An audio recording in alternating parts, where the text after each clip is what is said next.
Welcome to the Woodpreneur podcast, the best podcast for the business and marketing side of the sawmill, lumber, and wood industry. What's a woodpreneur? If you have a business where you make money as a woodworker, sawmill owner, selling slabs, or a content creator, then you're a woodpreneur. My name's Steve Larziliere, and I started Woodpreneur Life, Acres of Timber, and the Woodpreneur podcast just for makers, wood entrepreneurs, and small business owners just like you. We're on a mission to empower thousands of wood businesses to grow sustainably and put out great products.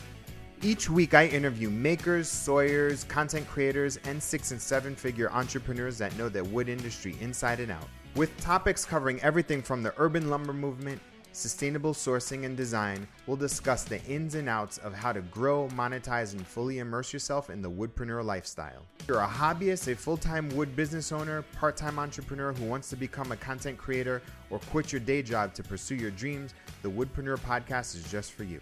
Thanks so much for listening. Now enjoy this episode. Hey, welcome to a brand new episode of the Woodpreneur podcast. Is your host, Steve, and today's guest is Brendan Vande from Log to Lumber. How you doing, Brendan? Hey, I'm doing great, Steve. How are you? I'm great. So we met a couple years ago. I don't remember when, but I think it was about 3 years ago about this time. About 3 years ago about this time. Yeah, that's right. And I remember because we met on Facebook, and then we just started talking. We hopped on the phone one time, and at the time you were working for the government and you live in Virginia, and I think you had just bought your mill, right? Is that what happened? Well, or you had your mill already? So I started with an LT35 manual, and it was June of 2017, and I pulled it back from Pennsylvania. My son and I milled one log, and we immediately upgraded to the LT35 hydraulic. Yeah. And I never intended to go down this path. If you would have asked me or told me 5 years ago, hey, you'd quit a 6-figure government job sitting at a desk and work for yourself, and you'd be on your 3rd sawmill, have ordered your 4th sawmill, have already bought a twin debarker or edger, yeah, and you loved what you did every day, I'd have said you're crazy. Yeah, it was so cool. So why don't we start there? So at what point did the idea enter your mind? Did you get hit with like a YouTube video? Was it what happened?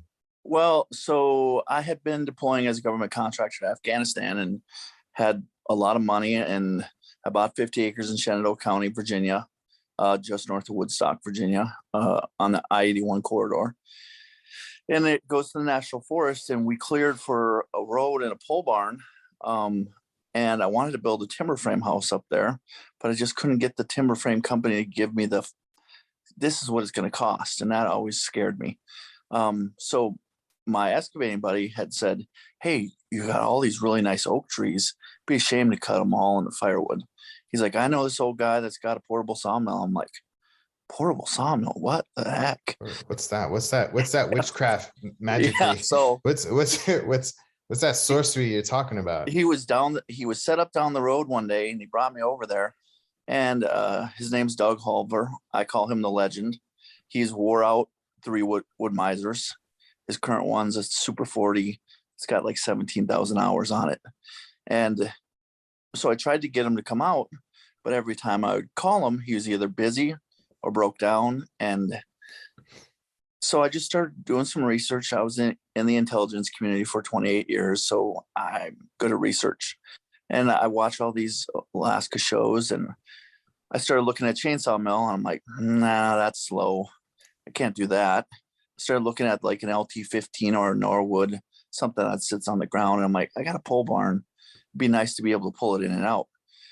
So I started looking at wood miser, and I kind of thought, well, they seem to be probably ahead of the game on everything. Been around since like, I think 1982. Dealers are close. It looks like they have good customer service. So I kind of looked at a LT28, and I thought, well, for a little bit more money, I can get a little bit bigger one, the LT35 manual. And I think that was 14.5 at the time. And I just intended to mill up my logs I had on the ground. And then I wanted to build 4 Airbnb cabins on my land in the future. Well, I told you I milled 1 log with that LT35 manual, immediately upgraded to the LT35 hydraulic, which is a great mill, and was just doing my thing, milling my logs. Someone at my work said, "You have a portable sawmill.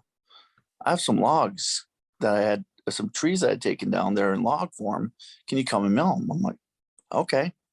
So I went on Wood-Mizer Owner's Facebook page and became a member and asked some questions like, what's the rate? What should you charge? And I went there and I showed up. And at that time I had a 3/4 ton gas Chevy truck, and I got there and his logs were in the woods. I'm like, well, I can't get to them. So I said, "Do you have a chain? Do you have a cable? If you do, I'll unhook the sawmill, I'll pull them out and we'll get them milled up." So we did that. And I was driving home. The funny thing is I kept bringing my sawmill in and out of my pole barn, and I just hooked it up to the truck, and I got mostly to the job and forgot to put the fenders on. And so I've never forgot that since then. But I thought, this is kind of fun. People will pay me to learn how to mill, and I like people. So generally, so I started advertising Facebook Marketplace and started getting some jobs, and I was doing 3 to 5 jobs a month on the week, just on the weekends. Were you charging per board foot or charging per hour? No, it's strictly by hour. So, okay. And I came up with what I call bumper to bumper time. So I think it's the fairest, like, you pay me to come to you and I pay me to go home. Yeah. And it doesn't really matter how far it is. I mean, I've gone all the way to South Carolina. It was 8 hours. And so I kept going along at it, was having a great time, learning a lot. Did 3 days at Lake Anna in March of 2018, and walking behind the sawdust chute all day for 3 days. I did about 13,000 board feet. And I'm like, this kind of is a pain in the butt. And then I did a job for a customer north of Harrisonburg, Virginia, who he's got 100 acres. And I don't know if you know, the ash beetle borer has killed a lot of ash out here. Yeah, of course. Yeah. And so I milled a ton of ash for him. And the standard Wood-Mizer is 26 inches through the throat. So I'm doing some live edge slabs, and we had to bookend some of them because I couldn't get through them. Yeah. So I started thinking to myself, well, it'd be really nice. I like this enough that I'm going to stick with it. The mill will pay for itself. And I started researching, and I thought, well, yeah, super LT 450 and 70 are really nice, but the price point is a little higher than I felt I should go at the time. And then I knew that I already owned 2, so I wanted a wide head. I'd like a command control station where I stand on the end. I wanted AccuSet 2, and I wanted fine-tune adjustable outriggers. Yeah. So you could only really get that in a Super LT40 wide. Yeah. So the price point on that was like 45. Why didn't you get the 50? Was it the price point or the price point? And we'll get to that though. Yeah. So what'd you end up? So you got the 40 super wide? Yep, with the command control station, AccuSet 2, and I got a board returner too, which I have since taken off and sold to someone. I thought, well, if I'm milling by myself, that'll be nice, but I never mill by myself anymore. So that price tag was 45,000. In the span of 2 months, in May and June 2018, I invested $110,000 in my business. I bought a dually Chevy 1-ton. I bought a heavy equipment trailer to haul logs. I was hauling logs on a car hauler with the wheel wells as a pain. So did you finance this yourself, or you take out loans? Like what did you do? I got a loan through Navy Federal for the truck, and I traded in my other truck, and it had already been paid off. I paid cash for the equipment trailer, and then I financed through CIT for the Equipment financing. Yeah. Yep. Cool. And And ever then, since then,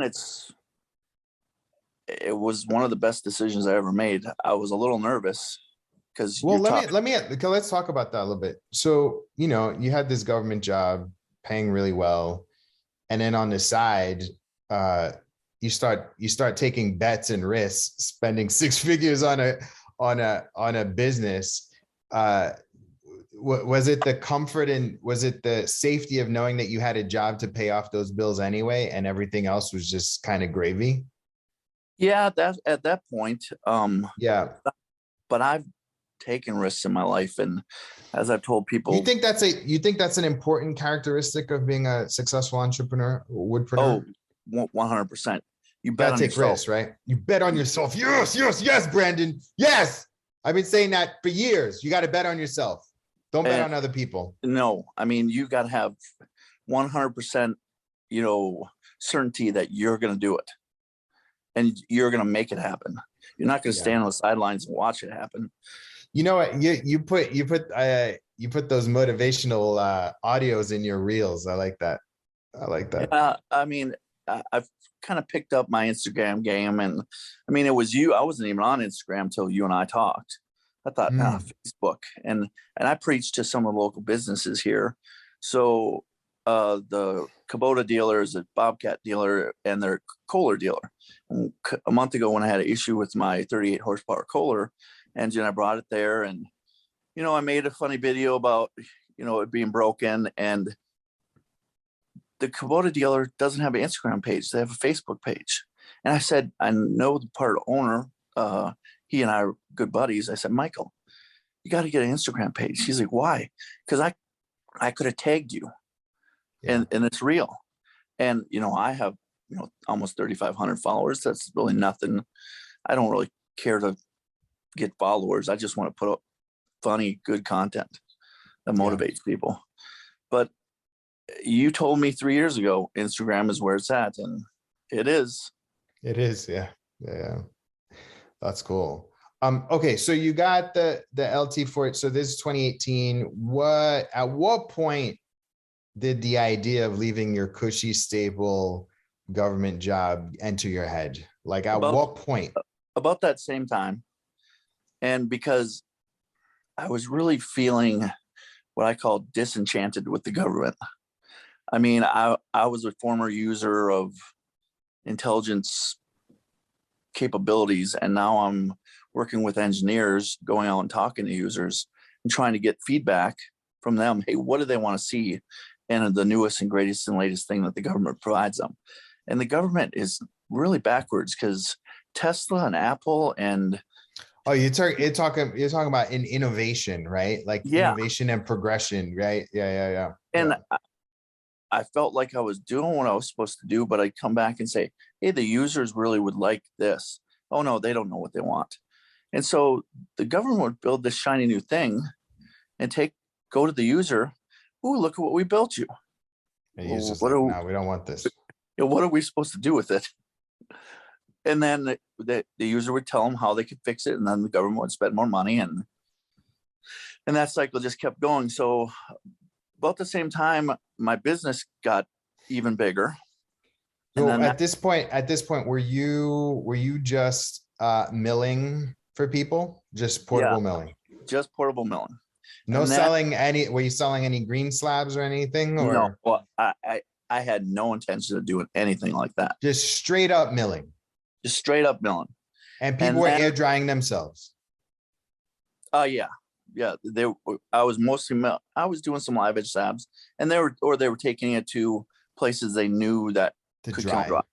Yeah. So the turning point for a couple different things for me was when I met my woodworking buddy, Bill Whitted. So I'm an Army guy, and he's an Air Force guy. So Army guys, we just throw more infantry and artillery at the problem. Well, that's not going to fix it. But an Air Force guy, they think about it. They create a PowerPoint presentation. They have a meeting. They go to the golf course. They go to the NCO club, and then they hire a vendor to build a better thing. Yeah. So, he's a woodworker, and he heard me say I have a portable sawmill. And he grew up in Indiana. I grew up in Minnesota, so we had that Midwest thing going. We were both senior NCOs in the military. So he's like, I want to come out and see your setup. So he came out there, and I had some lumber in my pole barn that I milled for me, stacks and sticker, just air drying, just a little bit. And he said, huh, you know what you need? You need a solar kiln. I'm like, why do I need a solar kiln? He's like, because you could dry your material faster. He's like, I've already done the research. Virginia Tech, has great plans. And well, he wanted to help me build a solar kiln because he wanted it. Yeah. But he didn't have a place to put it. So we worked at the same office. We planned it out, and we built our first one 8x20 because we didn't want to waste material. Virginia Tech's model is 7x14. And we innovated a little bit. I mean, I don't have power on my land right now, so we did Harbor Freight solar panels. We did a Vernier switch because we have car radiator fans, so that we had to test when our fans went on 80 degrees. We didn't want it to take our battery life down, so we had to turn the fan speed down. It's like a dimmer switch. And luckily, I bought all that stuff off of Amazon, and some of the stuff was made in China. And Bill just so happens to be a Chinese Mandarin linguist, so he was able to figure that stuff out. So we built the first one. We loaded it by hand the first 2 times. And after that, we said, if it doesn't go in with the forks and the skid loader, it doesn't go in until later. Yeah. We've had really good drying because we have good southern exposure on the side of the mountain. Yeah. And the first summer, I think I had 2 walnut slabs come back. I probably pushed it a little bit too much, but since then, and I don't do a ton of oak, but I have to cycle that. And now I got a pole barn filled with live edge slabs and what I call furniture grade lumber, curly and figured. And oh, by the way, we built our second one.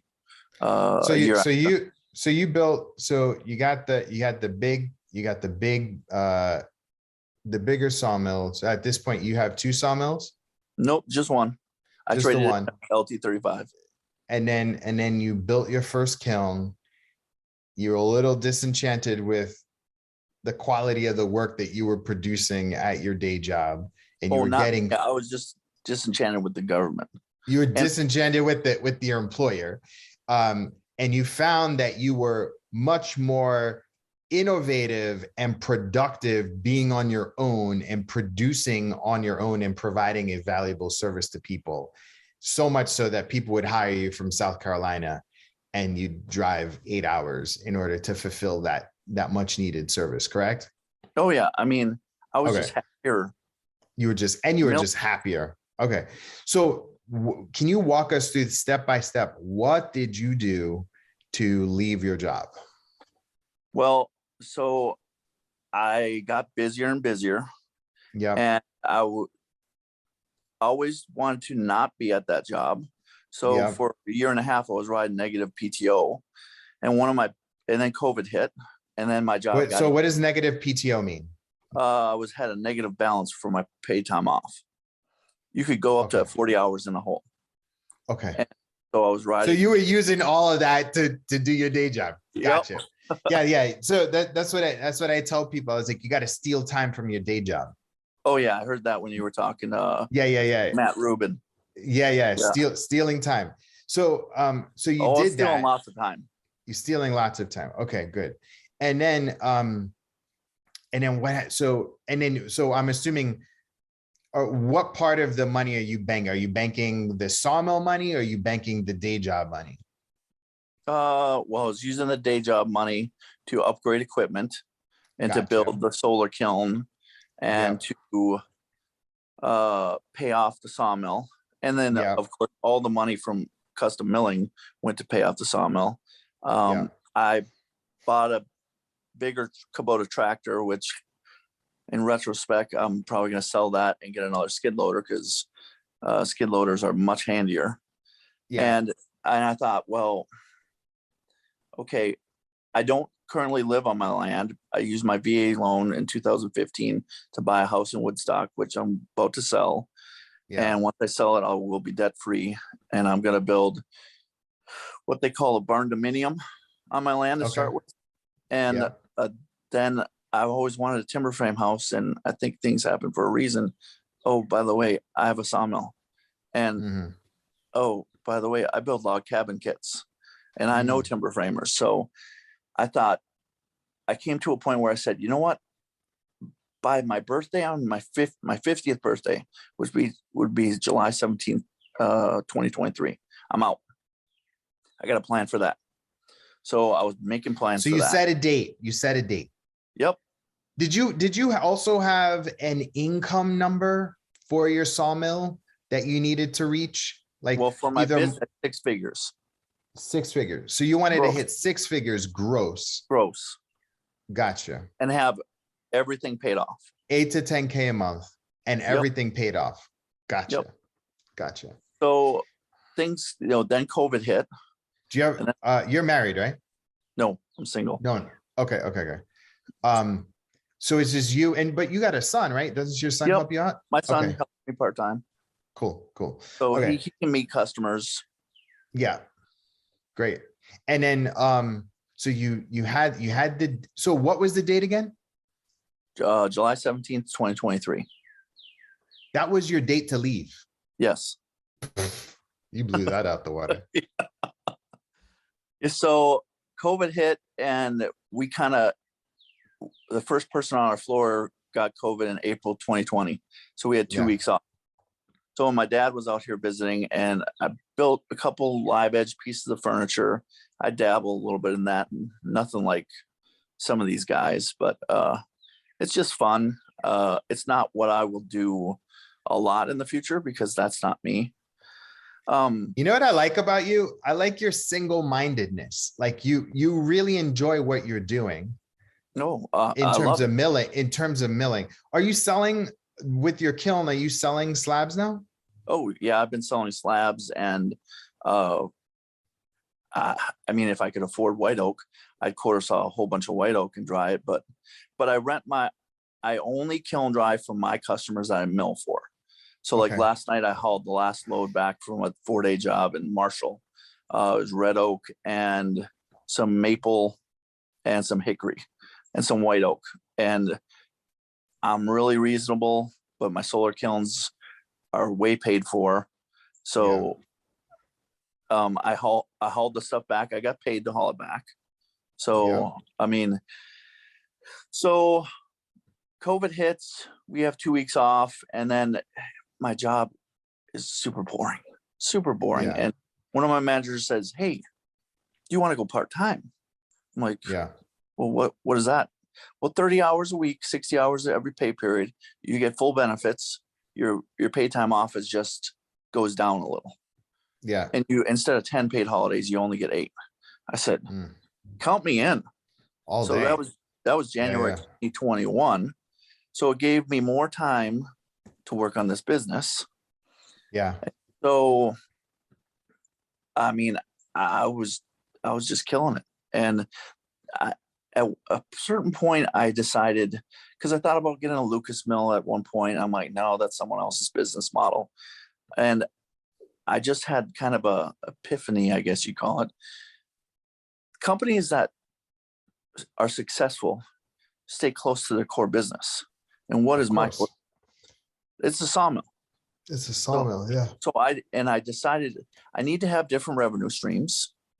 So, and I don't want to go away from more than 1 degree from my core business model. So finding logs, milling those into furniture grade lumber and live edge slabs, and then kiln drying them and then offering them for sale 1 degree away. And then I always decided I always love log cabins and barnwood builders. And I had a customer who came to me and bought some lumber, repeat customer. And he said, I got in trouble with my wife. I'm like, oh, what happened? And he said, well, I turned her 2-car garage into a woodworking shop, and she couldn't park in there last winter, and she got a little mad. So she said, I need a shed for woodworking. But the Lowe's, Home Depot, Old Hickory, Barnes, they're not cheap and they're not appealing. He's like, I'd really like a little log house. Yeah, I think that's cool. So I did some research and I tried to see if anyone was doing anything like that out here, and they weren't. And I thought, I found a website that sold dovetail jigs, and I bought the plan, and my woodworking buddy and I looked at the plan, and sure, it would suit people's needs, but we thought, we're going to have 6x8 cants. Why can't we have jigs that slide onto the 6x8 cant, and you screw them down, and then you use a chainsaw with runners and you cut them, make it easier, because we want to make these faster. So we did that. We actually worked almost a year. We're on our second set of jigs now. We have a flattening jig to flatten the ends of the cant, and then that doubles as a lap joint jig, so we can make longer cants. And we just this weekend showed at our first public event. We set up one cabin shell. It was a 12x16, and all I do is sell the shell. It's about 100 inches, 11 courses high. We have 1-inch chinking, and I don't cut doors and windows into these smaller ones because I don't want to dictate where those are going to be. And then we built and demonstrated our dovetails, and this was a sports show down in Fishersville, Virginia. And I figured if we sold, people liked it. Oh, positive feedback, great. Gave out lots of business cards, lots of magnets with my brand and website and phone number to put on the refrigerator. Just started getting those magnets about 3 months ago. I thought, what's a way that I can be in people's minds? So the third money revenuing is the cabins. And I said, hey, 2022 is going to be the year of here in Virginia, I call them he said, she said kits, because I don't engineer stamp them. So, but once it leaves my property, I don't care what you do with it. But I have these two will be going down to Charlotte, North Carolina. So you sold some? Yeah, I sold them prior. One's going to become an office / model, and then he's going to be kind of a distributor for me. Cool. But I've told him and anyone else, I want to build 6 to 10 of them a year. So, and we can talk about why I only want to do that many in a little bit. So you got milling, drying, selling slabs, and then you got the cabins that you're doing, right? Because of your product. Where are you sourcing your logs? Oh no, you got customer logs. So that's what you're milling. I have loggers.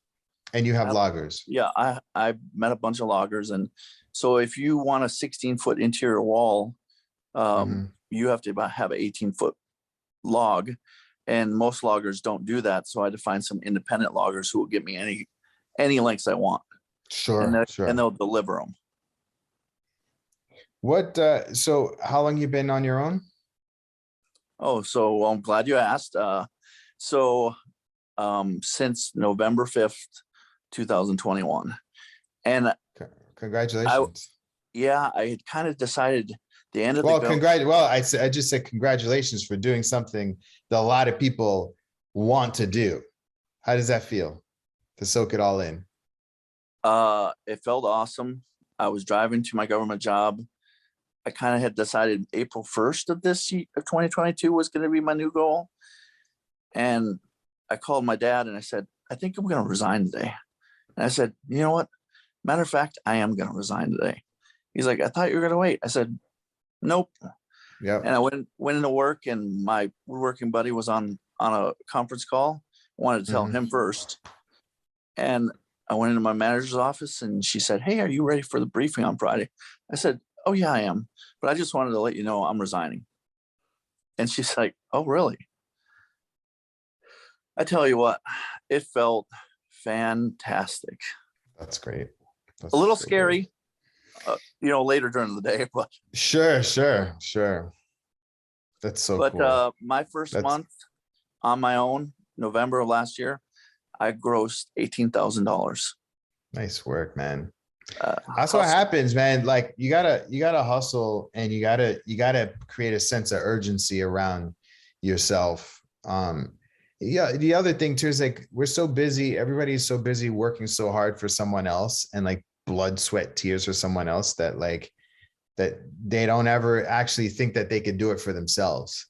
And you kind of have to scare yourself a little bit and put your back against the wall in order for you to truly see. Because if you don't rise up to that and you sort of cower, and I'm not saying it to you because you already know this, I'm saying this to everybody that's listening, is that if you find yourself like, if you can't dig in just a little bit when your back is against the wall, then maybe woodpreneurship is not for you, right? Like maybe you just continue being an employee.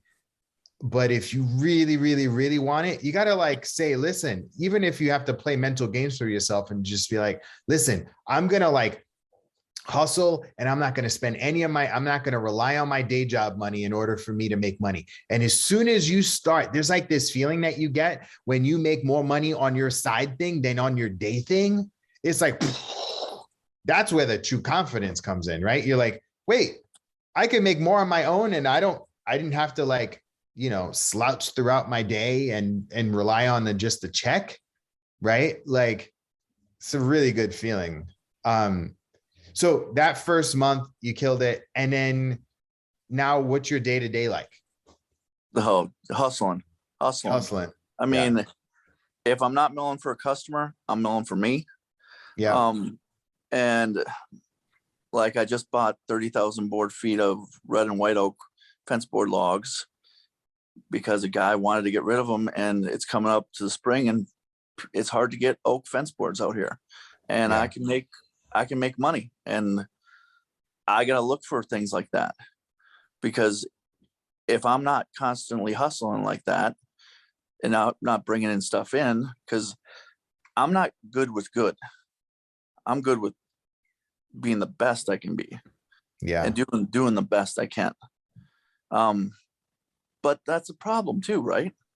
Yeah. I work about 7 days a week. I mean, that can be bad. Yeah. But I worked for myself because in December it took 13 days to go home to Minnesota with my 2 boys. When I was fishing in South Dakota, I haven't had more than 3 days off in a row in 8 years. I didn't even know what to do with myself. I didn't mill for 18 days. Yeah. And I was jonesing to get behind the controls. Yeah. So, but then, I mean, I have a rule, which I've already broken twice. I won't mill for more at one site more than 3 days. And the customers have said, well, why not? I got a week. Because going anywhere for 5 days straight is like having a job.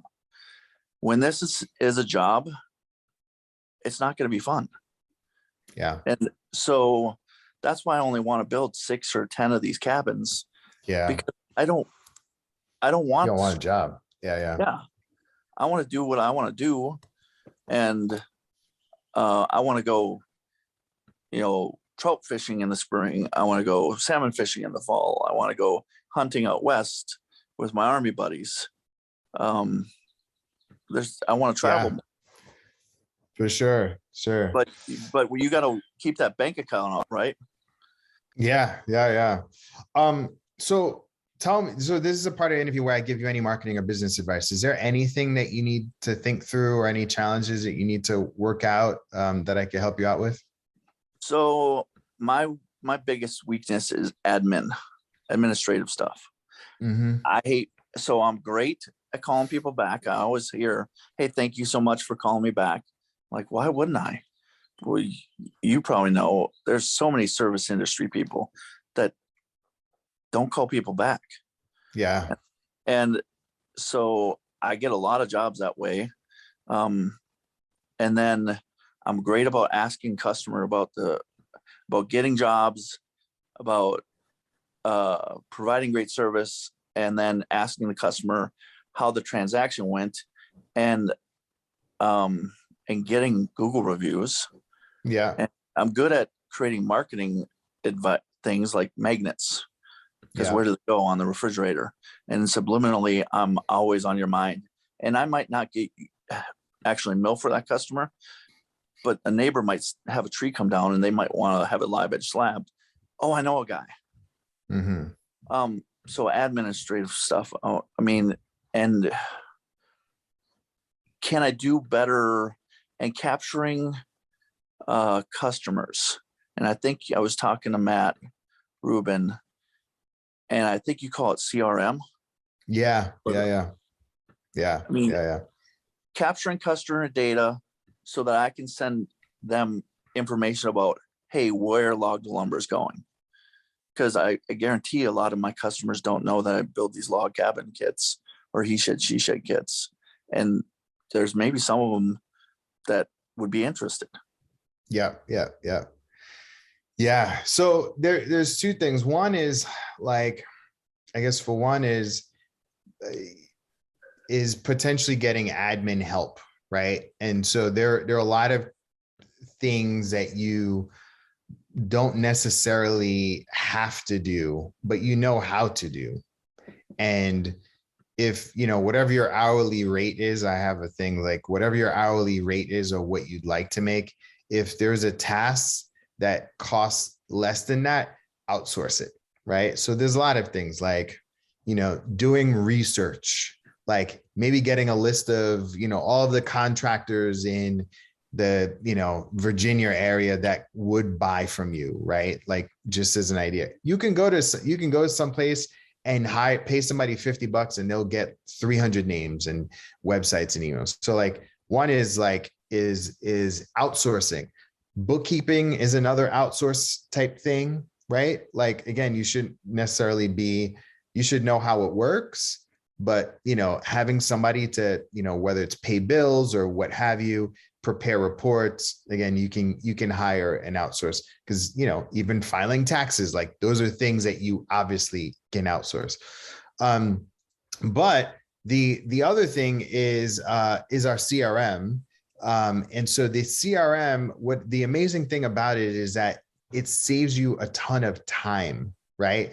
And so the time is like the little things, like you could do things like on your website, when people fill out a form, like to get to you or send you an email, it goes automatically into our CRM, and the CRM could like basically mimic the conversation that you have with people over texting or email, right? And so like somebody sends a message like, hey, I would like to do a job, right? Like I have some trees that I want milled.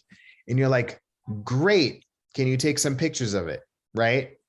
And then they send you a picture and then you can review it all on text. And then you're just like, awesome, I'm available. This is how much I charge.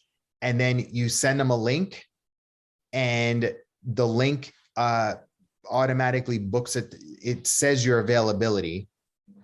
And then once they book a time for you on your then they can get an automatic response that says, prepare the site. This is how the logs need to be set up. This is how I get paid, blah, blah, blah, right? And then 24 hours before, don't forget, I'm coming by. They get a reminder, text and email, right?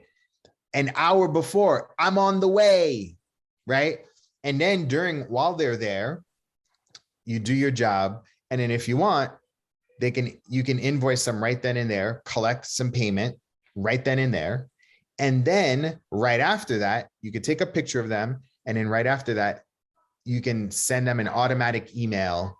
How was your service? Leave me a Google review. Here's the link. And it all be automated, literally just by clicking buttons. Everything's all set up.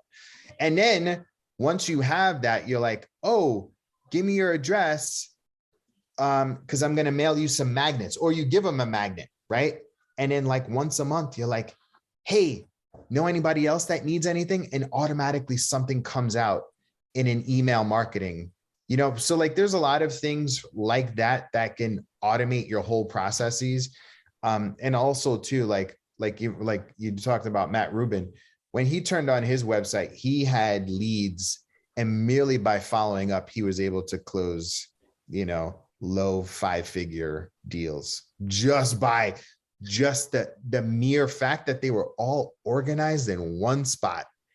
And then the last thing is, the cool thing is that like once you log in, if you have the right CRM, and like our CRM does it, you can see how many potential jobs, how many closed jobs. And you say, how much is my whole entire pipeline worth? And then you can move people through a funnel, and that's like when I first started this, like that was like the biggest thing, is like nobody knew how much money there was on the table. Everything was like handshake. Nothing was really clear. And so, we went out and created a system to help, make it easier, because you want to stay focused on what you want to be good at. You know what I mean? Oh, 100%. Yeah. And a lot of that stuff I do, and I like to do. So customer will call me, or, and I have a website, and people, if you're a small sawmill business, get a website. Yeah. Because when you have a website, you're more legit. Customers say, "Oh, I really liked your website.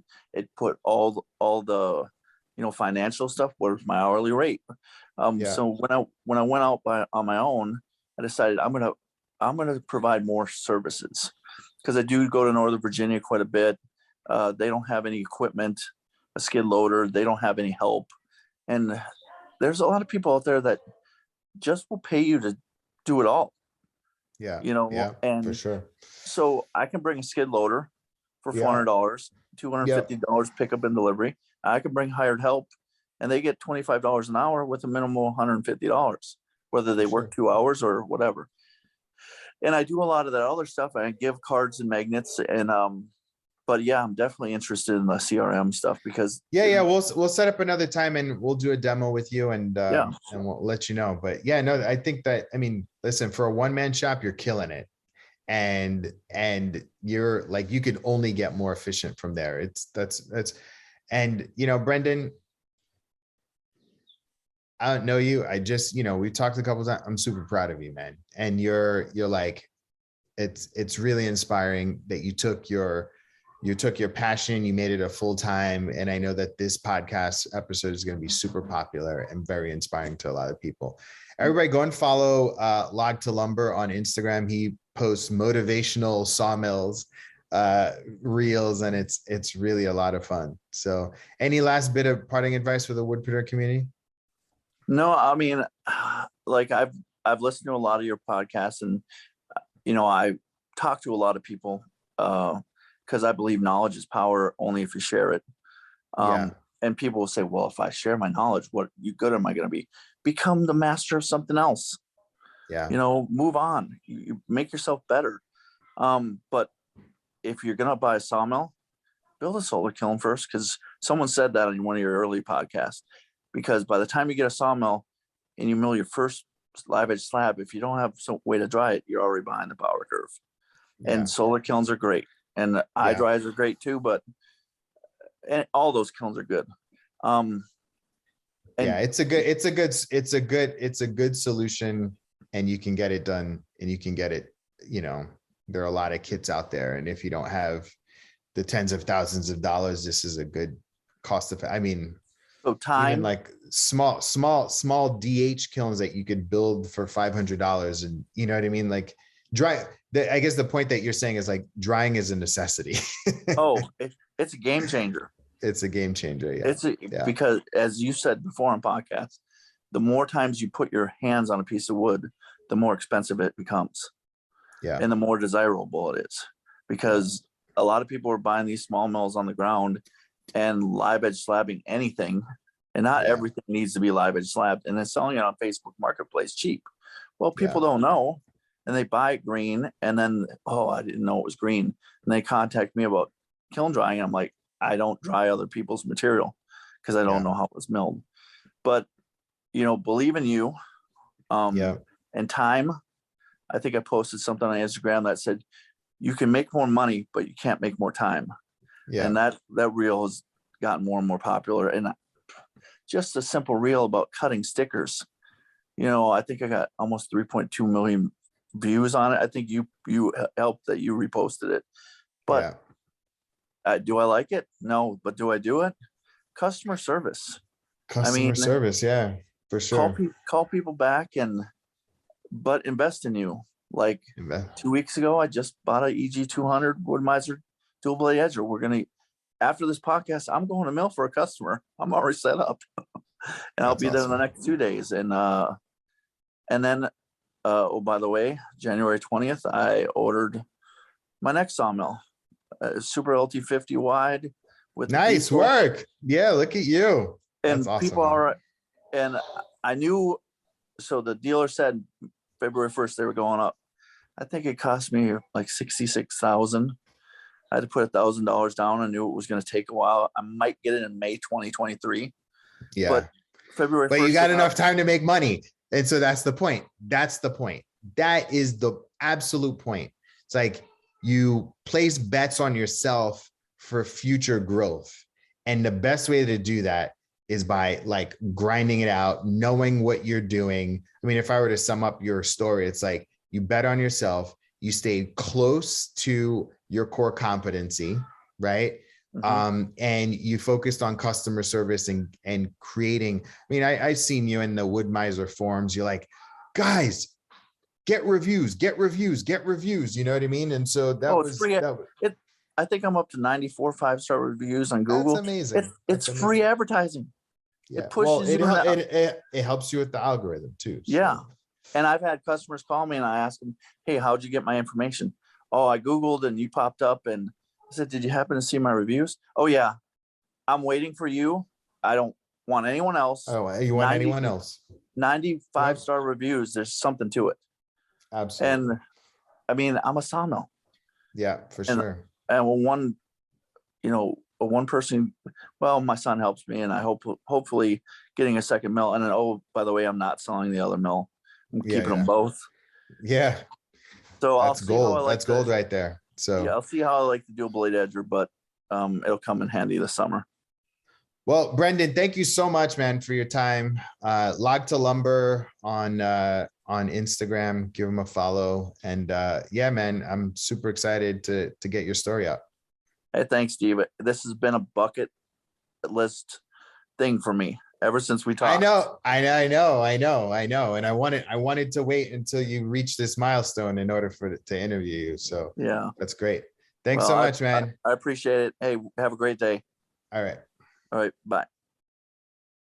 Thanks for checking out the latest episode of the Woodpreneur podcast. If you found value and love what you listened to, please subscribe, rate, and review so that more people can learn about our mission and vision. Lastly, join our community, the Woodpreneur membership community. It's a marketing and training program to help you market and build your wood business past 6 figures. Give it a test and apply what you learned to your business.